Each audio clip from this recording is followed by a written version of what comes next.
აჩი ნამდვილი ამბავი ცივზამთარს წემსავდა ქარისვანეთში მოხუცი ბერიკაცის ქოხში სიმარტოვის სუნი ტრიალებდა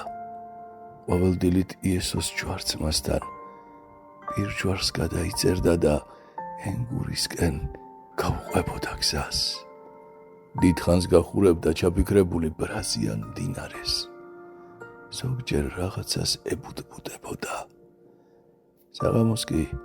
ხვალინდელი დღის იმედით შინ ბრუნდებოდა დათიკოს გაუმარჯოს საით გაგიწევია მესოფლები შეხვდნენ გზად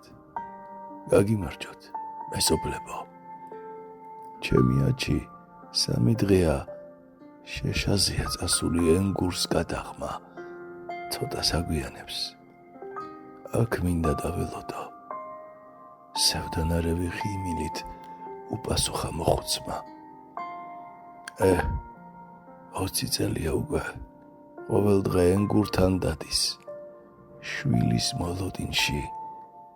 დანანებით უთხრა მეორემ პირველს ცივზამთარს წემსავდა ქარისვანეთში უკვე 20 წელია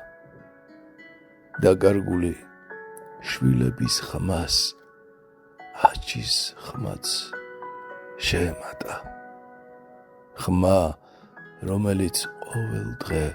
ჩაესმოდა მოხუც მამას და შვებას პოულობდა